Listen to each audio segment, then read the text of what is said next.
십자가는 우리 기독교의 상징입니다. 교회 첨탑에 높이 세워져 있고 예배당 중앙에 장식되어 있습니다. 그리고 교회 사역이나 그리스도인들의 신앙 생활 가운데 소중하게 사용되고 있습니다. 그런데 이 십자가가 초대교회 때부터 기독교의 상징이었던 것은 아닙니다. 초대교회 시절에 교회에는 십자가가 장식되어 있지 않았습니다. 박해 때문이기도 했지만 아직 교인들에게 이 십자가가 상징처럼 여겨지지 않았기 때문입니다. 오히려 기독교 신앙의 핵심을 머리글자로 만든 이 익투스라고 하는 물고기를 상징처럼 여겨왔습니다. 이 십자가가 기독교의 상징이 된 계기는 주 4세기 콘스탄티누스 황제 때입니다. 이 콘스탄티누스가 경쟁자 막센티우스와 황제 자리를 놓고 사활을 건 전쟁을 치르게 되었습니다. 여러 가지 면에서 열세였던 이 콘스탄티누스는 두려움 속에서 전쟁을 치러야 했습니다. 이제 그러던 중에 꿈을 꾸는데 하늘에 금빛 후광에 둘러싸여 빛나고 있는 십자가를 보게 됩니다. 그리고 글씨가 거기 써 있는데 그런 뜻이에요. 이 표식 안에서 그대는 승리하리라. 그런 문구를 보게 됩니다. 그래서 잠에서 깨어난 뒤에 십자가로 깃발을 만들어 세우고 그리고 병사들 이 방패에 십자가 표시를 그려 넣게 했습니다. 그리고 전쟁에 나섰는데 놀랍게도 열세에도 불구하고 대승을 거두게 됐습니다. 이 사건 이후에 콘스탄티누스가 황제로 등극을 하게 됩니다. 그 이후에 콘스탄티누스가 로마에서 기독교를 공인을 하게 돼요. 이 사건 이후 드디어 십자가가 기독교의 상징으로 자리를 잡게 됩니다. 자, 문제는 이렇게 십자가를 외적인 상징으로 사용하면서 정작 십자가의 영적인 의미는 잊고 있다는 것입니다. 교회에 그렇게 많은 십자가를 장식해 놓고 있지만 정작 십자가 정신은 퇴색되어 왔습니다. 그리스도인들이 십자가 상징을 사랑하여 간직하고 있지만 정작 십자가의 영적인 능력은 잃어버리고 있습니다. 자, 오늘 본문은 우리가 마음에 깊이 새겨두어야 할 말씀입니다. 십자가의 도가 멸망하는 자들에게는 미련한 것이요 구원을 받는 우리에게는 하나님의 능력이라. 사도 바울은 여기서 십자가의 도를 말씀하고 있습니다. 겉으로 보여지는 십자가의 상징을 말하는 게 아니고 십자가 속에 담겨진 십자가의 도를 말씀하고 있는 것입니다. 도란 말을 생각해 보겠습니다. 도, 무엇일까요? 성경 원문을 보면 로고스라고 되어 있어요. 이 로고스란 말을 도라고 번역을 한 것입니다. 성경 여러 곳에 로고스란 말이 나옵니다. 대표적으로 요한복음 1장 1절을 보면 태초에 말씀이 계시니라 그랬는데 여기서 이 말씀이 로고스를 번역한 것입니다. 성경 여러 곳에서 나오는 로고스란 말을 대부분은 말씀으로 번역을 했는데 유독 이 본문에서만 도라고 번역을 한 것입니다. 여기서 말씀이라고 번역할 때 말씀은 무엇일까요? 하나님께서 하나님의 뜻을 알리시고 전하실 때 사용하는 방법이요 수단을 말합니다. 그리고 하나님의 뜻을 담고 있는 구체적인 메시지를 말합니다. 자, 이렇게 볼 때 십자가의 도란 다르게 번역을 해보면 십자가의 말씀이라고 할 수 있겠어요.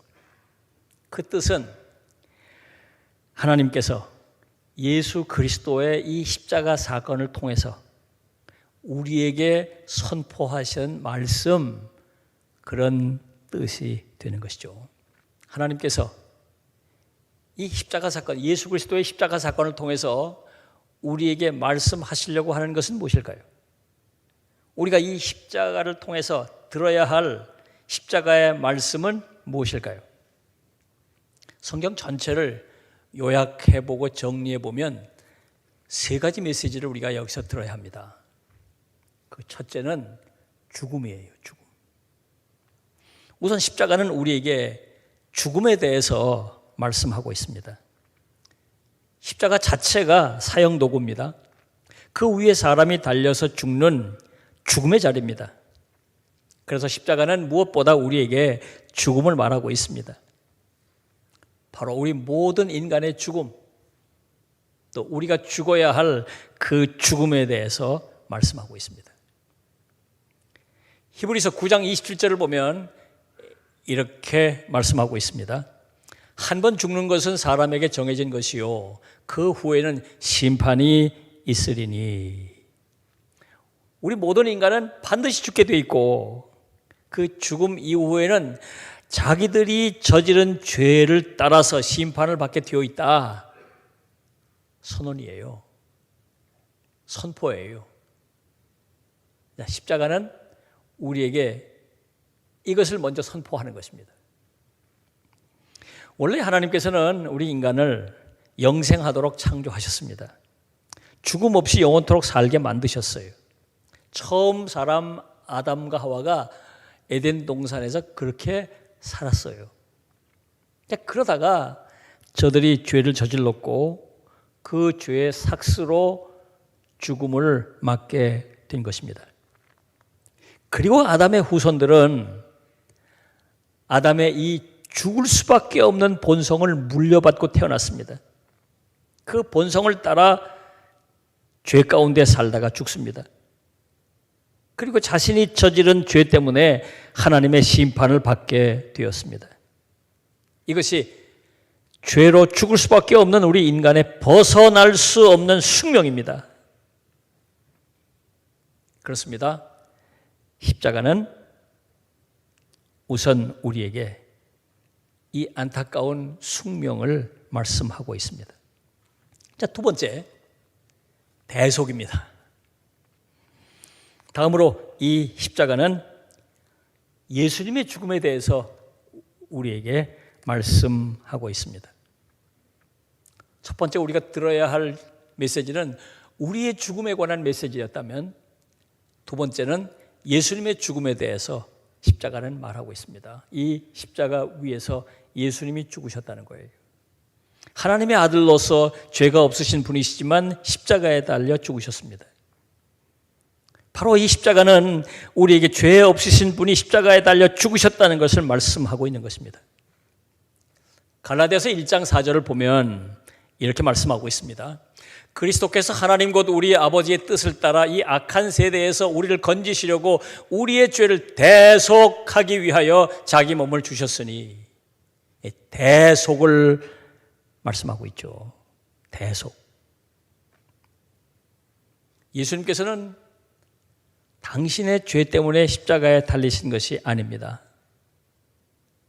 죄 없으신 분으로서 죄로 죽을 수밖에 없는 인간을 구원하시기 위해 우리 인간 대신 죽으신 것입니다. 그래서 우리가 죄 사함 받고 용서받을 수 있는 길을 여신 것입니다.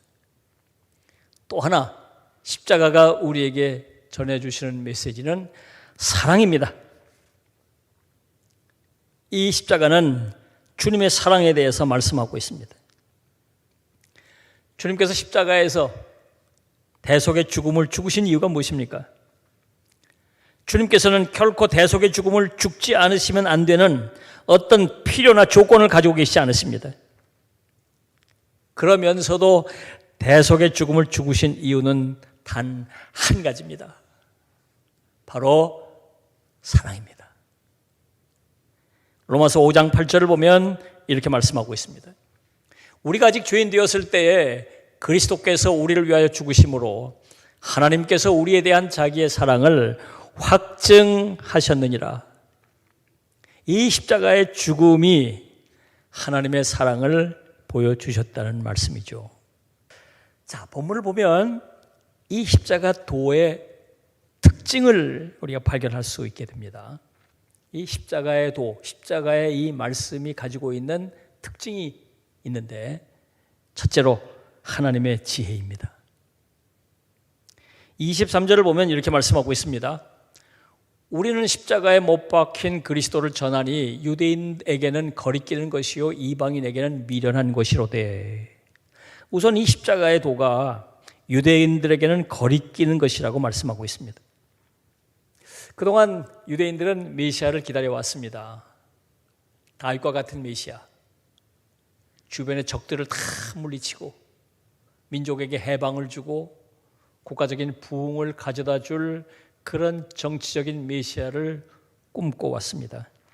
그런데 예수님께서는 십자가에 달린 저주받은 존재였습니다. 당연히 십자가는 저들에겐 끔찍한 거예요. 자기들이 기다리던 메시아가 저 끔찍한 십자가에서 사형을 받고 죽었다는 것은 저들은 상상할 수가 없습니다. 저주받은 나무 위에 달려 죽은 이가 우리의 메시아라 유대인들은 도저히 받아들일 수가 없는 것이에요. 다음으로 십자가의 도가 이방인에겐 미련한 것으로 여겨졌다고 말씀하고 있어요. 당시 로마인들은 십자가형을 너무 잘 알고 있어요. 국가의 반역을 저지른 반역의 괴수나 아주 흉악한 범죄를 저지른 노예, 이런 자들을 십자가에 달려 처형하는 것입니다. 로마인들은 아무리 중한 범죄를 저질러도 십자가에 달진 않아요. 그러니까 이 십자가는 저주스러운 것이고 아주 저들에게도 끔찍한 것입니다. 그런데 이 십자가에 달려 죽은 죄수가 인류를 구원한다? 결코 동의할 수 없죠. 게다가 하나님이 인간의 몸을 입고 이 땅에 왔다?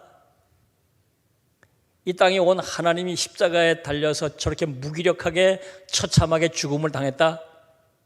이해할 수 없습니다. 이런 주장을 펼치는 이들을 바라볼 때 무식하고 미련하고 어리석을 수밖에 없게 보인다 그 말이에요. 이 십자가의 도는 세상 지혜로는 이해할 수 없습니다. 예를 들어서 인문학이나 철학에 심오한 철학적 지식을 가진 사람들, 그들이 이 십자가의 도를 이해할 수 있을까요? 최첨단 과학 지식과 원리를 발견한 사람들, 이 십자가의 도를 이해할 수 있을까요? 결코 그럴 수 없습니다. 오늘 이 시대에 세상 지혜를 가지고 있는 뛰어난 지식인들, 그들 눈에는 여전히 기독교의 복음 진리는 거리끼는 것이고 미련해 보일 뿐입니다. 오직 성령의 감동으로 하나님의 지혜를 깨닫는 사람들만 이 십자가의 도를 이해할 수 있습니다. 자, 또 하나, 이 십자가의 도가 가지고 있는 또 다른 특징 하나가 있어요. 하나님의 능력입니다. 오늘 본문 18절을 보면 이 십자가의 도가 멸망하는 자들에게는 미련한 것이요 구원받는 우리에게는 하나님의 능력이라고 말씀하고 있어요. 24절을 보면 오직 부르심을 받은 자들에게 그리스도가 하나님의 능력이라고 말씀하고 있어요. 이 십자가의 도는요 참 신비롭습니다. 이 십자가의 말씀이 믿어지는 사람, 이 십자가의 말씀을 아멘 할 수 있는 사람, 이 십자가의 말씀에 순종하는 사람, 그들에게는 하나님의 능력이 임한다는 거예요. 그들이 하나님의 능력을 경험하게 된다는 거예요. 하나님의 능력이 하나님의 능력. 바로 그 하나님의 능력이 십자가의 능력입니다. 십자가의 능력, 어떤 능력일까요? 여러 가지 능력을 우리가 체험하게 되는데 그 중에 가장 결정적인 것은, 십자가의 능력의 가장 결정적인 것은 변화의 능력입니다. 오늘 본문을 보면 두 종류의 사람이 나와요. 멸망하는 사람과 구원받는 사람입니다. 그러니까 십자가의 능력을 받는 사람은 멸망하는 하는 사람이었는데 구원받는 사람이 된다는 거예요. 변화합니다. 사람이 변하는 거예요. 여러분, 세상 사람들 그런 말 많이 하죠. 아유, 사람은 변하지 않아. 그 악한 본성, 못된 습관, 아유, 사람 변하지 않아. 맞는 말이에요. 사람의 능력으로, 지식의 능력으로, 이 세상적인 치유의 능력으로 사람 잘 안 변합니다. 그러나 하나님의 능력이 임하면 변할 수 있어요. 하나님의 능력이 변하게 하는 거예요. 고린도서 5장 17절을 보면 이렇게 말씀하고 있어요. 그런즉 누구든지 그리스도 안에 있으면 새로운 피조물이라 이전 것은 지나갔으니 보라 새 것이 되었도다. 십자가의 능력을 체험한 사람들은 다 변하게 돼 있다 그 말이에요. 긍정적인 모습으로 다 변합니다. 오늘도 마찬가지예요. 하나님의 능력을 덧입는 사람, 십자가의 도를 아멘으로 받고 하나님의 능력을 덧입는 사람, 그들은 오늘도 변합니다. 더 긍정적이고 적극적이고 더 귀한 모습으로 계속 변화해 가는 것입니다. 어제나 오늘이나 또 앞으로도 마찬가지고 그가 누구든지 이 십자가의 도를 믿음으로 아멘으로 받는 이들, 그들은 모두 하나님의 능력, 십자가의 능력을 경험하게 됩니다. 죄에 얽매여 있던 사람들을 죄에서 자유하게 해줍니다. 욕망과 정욕에 사로잡혀 살던 사람들을 욕망과 정욕에서 벗어나게 해줍니다. 오랜 세월을 괴롭혀오던 반복된 습관을 끊어내게 해줍니다. 미움과 분노, 불안, 두려움, 좌절, 절망, 이런 부정적인 정서와 감정을 먼지 떨어내듯 다 떨어버리게 해줘요. 믿음을 숨겨왔고 맡겨주신 사명도 피하려 했던 영적인 연약함을 극복하고 담대함을 회복할 수 있도록 해줍니다. 십자가의 능력이, 하나님의 능력이. 오늘 이 시간 여러분에게 이런 십자가의 능력, 하나님의 능력이 임하게 되시기를 바랍니다. 사랑하는 여러분, 이제 사순절이 시작됩니다.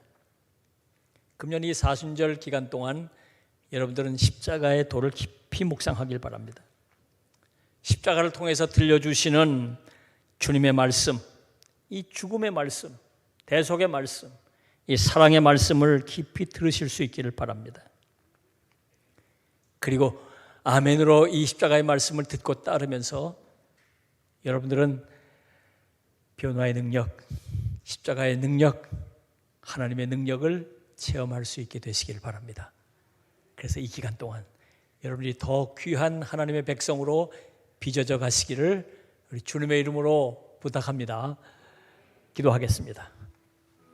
주신 말씀을 생각하면서 하나님 앞에 기도드립니다.